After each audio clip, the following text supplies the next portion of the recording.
Sharing saya kali ini saya beri judul Air Mata yang Terakhir. Konteksnya memahami langit baru dan bumi baru ini ya. Bapak Ibu yang terkasih, ada dua suara dari kitab suci yang terdengar seperti bertentangan ya. Seperti dua nada yang tidak selaras, seperti dua langit yang berbeda warna Bapak Ibu. Yang pertama di dalam Yesaya 65 ayat 20. Orang yang mati pada umur 100 tahun masih akan dianggap muda. Ini kata ayat ini ya. Tetapi di dalam Wahyu 21 ayat 4 dikatakan, maut tidak akan ada lagi. Tidak akan ada lagi perkabungan, atau ratap tangis, atau duka cita, Bapak Ibu. Satu berkata masih ada kematian, yang lain berkata kematian sudah lenyap. Pertanyaannya, apakah firman Tuhan saling bertentangan? Atau kita yang belum melihat keseluruhan lukisannya? Hari ini kita tidak sekedar untuk mencari jawaban Bapak Ibu ya. Kita akan masuk ke dalam kedalaman rencana kekekalan Allah ini ya. Yang pertama, nabi yang melihat dari kejauhan. Konteksnya itu. Nabi Yesaya melihat masa depan Bapak Ibu. Tetapi seperti seseorang yang berdiri di kejauhan melihat pegunungan. Gunung yang dekat dan gunung yang jauh tampak seperti satu garis lurus, satu garis yang sama. Ia melihat pemulihan, damai, umur panjang, dan berkat yang melimpah. Namun ia menggambarkannya dengan bahasa dunia yang ia kenal, Bapak Ibu. Di dalam penglihatan itu, kematian masih disebut, tetapi di dalam bentuk yang dikalahkan. Umur 100 tahun masih dianggap muda. Artinya apa? Kematian sudah tidak berkuasa seperti dulu, namun belum sepenuhnya dihapus. Ini sudut pandang Yesaya mengenai ayat tadi, Bapak Ibu. Yang pertama. Yang kedua, yang kontradiktif, rasul yang melihat dengan jelas ini. Ya, konteksnya sudah berbeda, Bapak Ibu. Berabad-abad kemudian datanglah Yohanes. Ia tidak melihat dari kejauhan, Bapak Ibu. Ia melihat dari ujung perjalanan. Di dalam kitab Wahyu 21 ayat 4, ia tidak berkata kematian melemah. Ia berkata kematian tidak ada lagi. Bukan dikurangi, bukan diperlambat Bapak Ibu, tetapi dilenyapkan sepenuhnya.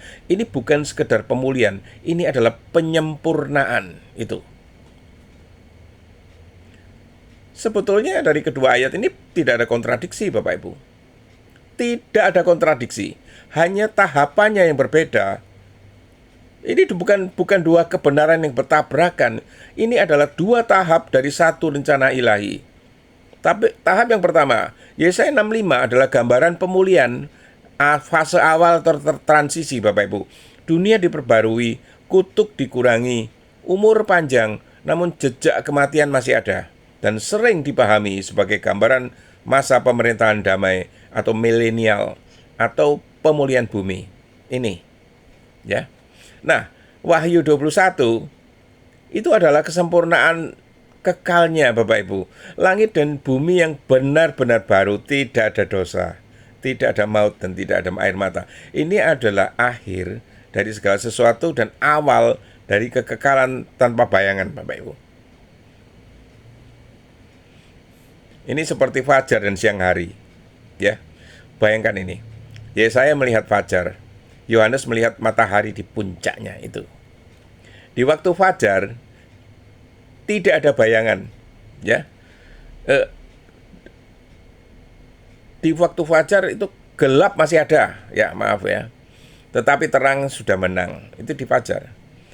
Nah, di tengah hari baru sudah tidak ada lagi bayangan Bapak Ibu ya. Terang sudah menguasai segalanya. Apakah fajar dan siang bertentangan? Tidak, mereka adalah bagian dari satu tahapan hari yang sama itu. Jadi Allah itu bekerja bertahap Bapak Ibu. Kita sering ingin Allah bekerja secara instan tanpa proses ya, tanpa tahapan. Tetapi Allah adalah Allah yang menabur sebelum menuai. Allah yang memulihkan sebelum menyempurnakan. Dan Allah yang membawa kita dari kemuliaan kepada kemuliaan Bapak Ibu. Ya, saya menunjukkan suatu janji dan Yohanes menunjukkan penggenapan penuh dari janji itu Bapak Ibu. Kristus adalah kunci di antara keduanya. Di antara Yesaya dan Wahyu berdiri satu pribadi, Yesus Kristus. Disalib, maut dikalahkan, namun belum dihapus. Di kebangkitan, hidup kekal dimulai. Di kedatangannya kembali, maut akan dimusnahkan sepenuhnya. Seperti tertulis, musuh terakhir yang dibinasakan ialah maut. Ini maksudnya begini Bapak Ibu ya. Nah, kita hidup di antara dua dunia sekarang ini.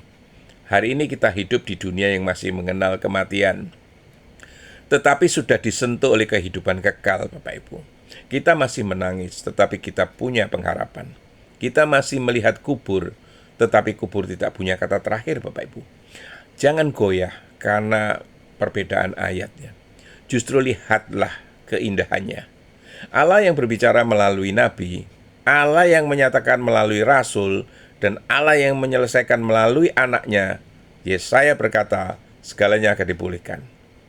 Yohanes berkata, segalanya akan disempurnakan. Dan Roh Kudus berkata hari ini, bertahanlah. Karena air mata itu tidak selamanya. Suatu hari nanti, tidak ada lagi pemakaman, tidak ada lagi ratap tangis, tidak ada lagi kata selamat tinggal. Karena Allah sendiri akan menghapus setiap air mata. Amin.